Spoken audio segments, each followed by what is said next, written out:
hope, for his sake, that he takes that as a teachable moment. Yep. Because when you're the quarterback of the team, it's a leadership position by nature. And not only do you have to be good on the field, but you got to be good at the podium. It's a part of the job requirement. And I thought that was the wrong tone to set. What started as a simple quarterback competition has spiraled into one of the biggest controversies of the preseason. An unexpected performance, a fumble that changed everything, and one comment that blew up the entire locker room dynamic. Shedeur Sanders went from just another rookie to the name on every fan's lips, while Dillon Gabriel may have flipped his own script with one bizarre offhand remark. And now, the Browns are at the center of a quarterback storm nobody saw coming. The fan base is livid, the coaching staff is quiet, and two young quarterbacks are suddenly playing for much more than a starting spot. They're playing for the narrative, the locker room, and possibly the future of this team. But before you assume you know how this plays out, there's something deeper going on. The media's involved. Analysts are taking sides, and a pattern from the past is starting to resurface. Well, to me, it was Shedeur. I didn't see any interceptions when he was out there. Didn't see anything like that. I mean, don't get me wrong. I don't think Dillon Gabriel did a bad job. I was impressed with the brother, but I'm going to go with Shedeur. You know, the pressure was on him. The spotlight was on him. He showed up out on the field. You know, he played better than expected, reminded everybody who he is and what he brings to the table. Shedeur moved the offense or whatever. I thought that his performance was slightly better than Dillon Gabriel. This isn't just preseason drama. It might be the beginning of a full-blown QB shift, and someone's about to get exposed. From the moment Shedeur Sanders stepped on the field, it was clear. He wasn't just there to compete. He was there to take over. Under bright lights, against real NFL-level pressure, Shedeur delivered a poised, calculated performance that raised eyebrows across the league. No interceptions, no wild mistakes, just clean footwork, sharp passes, and complete control. While most rookies flinch under the spotlight, Shedeur looked like he wanted it. He controlled the offense like a veteran, making smart decisions and keeping his composure when plays broke down. And the stats? Solid enough to earn attention. But it was his presence that told the real story. He moved the ball. He moved the chains. And most importantly, he moved the conversation. People expected nerves. Instead, they got leadership. They expected raw talent. Instead, they got NFL readiness. And to get the compare and contrast, the juxtaposition from how he handled his post-game press conference after his first preseason action versus Shedeur. In a game that was supposed to be his warm-up, Shedeur took the stage like it was Sunday Night Football, reminding everyone who he is and why he can't be ignored. Fans saw it, analysts saw it, and the Browns locker room, they felt it. But what made his performance hit even harder was what happened next. While Shedeur Sanders was calmly making his case on the field, Dillon Gabriel was quietly unraveling. And the moment wasn't too big for him. It was too real. One costly fumble. That's all it took to flip the energy. What was supposed to be Gabriel's chance to solidify himself as the future turned into a glaring red flag. His decision-making under pressure raised questions, and his body language on the sideline, it said even more. But it wasn't just about the fumble. It was everything after. What do you plan to do at quarterback for the dress rehearsal game, and what is the timeline for naming Week 1 starter? Yeah, I want to get through the next couple days, but certainly that's something that we're going to do here sooner than later. Instead of owning the moment, Gabriel shifted the narrative, not on the field, but at the podium. In his post-game comments, he took what many saw as a subtle jab at Shedeur Sanders, calling out the entertainers while framing himself as a true competitor. The shot might have been veiled, but the intent didn't go unnoticed. In seconds, the media picked it up. Fans lit up social media. Analysts started comparing press conferences instead of playbooks. One had poise under pressure. The other tried to deflect it. And real pressure, that was still coming. If there's one thing worse than making a controversial decision, it's avoiding one altogether. And that's exactly what Kevin Stefanski is doing. He had his former head coach, Dan Lanning at Oregon, give the pregame speech where he was just talking about how Colorado was doing it for clicks and they were trying to do it for wins. Remember, Shedeur Sanders being the quarterback for the Colorado Buffaloes, his dad being Coach Prime. After Dillon Gabriel's fumble and Shedeur Sanders' breakout performance, fans expected clarity. Instead, they were met with silence, long pauses, dodged questions, and vague promises about figuring things out in a few days. But let's be real. You don't delay a decision unless you're scared to make it. In multiple press conferences, Stefanski looked uneasy, clearly uncomfortable every time Shedeur's name came up. We do what the players need, he said when asked why his approach changed from last season. It was a hollow answer, confusing, contradictory, and fans weren't buying it. What they're seeing isn't strategic patience, it's hesitation. A head coach stuck between protecting his quarterback room or listening to a fan base staring him down with pitchforks. Each word he avoids, more fuel. Each delayed announcement, more pressure. And the message is clear. Either Stefanski doesn't trust Shedeur Sanders yet, or he's afraid to admit that maybe he should have all along. And he's a competitor, and he wasn't taking a shot at Shedeur, but the damage was done. Everybody knows what he meant by that, because you know why? I'm gonna let you take off. You remember at Oregon what the head coach said when they played Colorado? Right. Who was the quarterback? Yeah. Who was the quarterback? Whatever the case, this uncertainty is ripping through Cleveland, and Stefanski's credibility is thinning by the day. And just when things seemed like they couldn't escalate further, they did. It only took one sentence.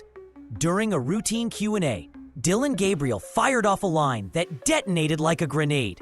He claimed he was there to compete, not entertain. At first glance, it sounded harmless, but people knew exactly who he was talking about, because just days earlier, Shedeur Sanders was being praised for his swagger, confidence, and media presence. To label that as entertainment hit a nerve, especially when the subtext mirrored something fans remembered all too well.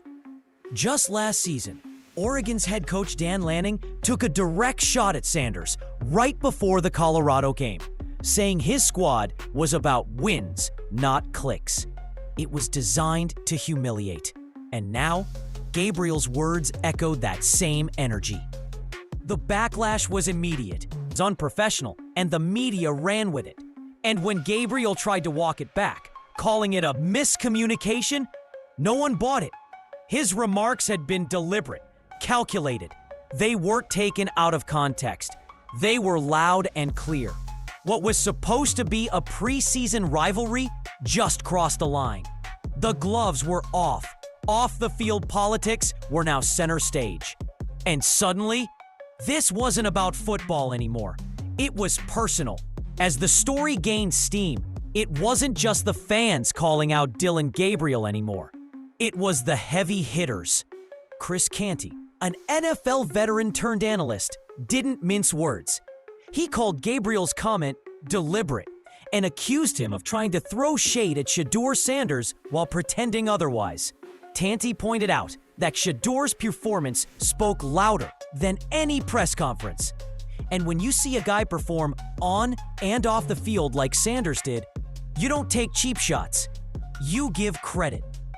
Then came Shannon Sharpe, and that's when things shifted. Sharpe tore through Gabriel's miscommunication excuse, calling it what it really was: damage control.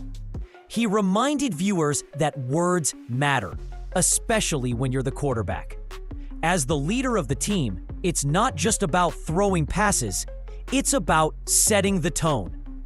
Gabriel, in Sharpe's words, failed the test.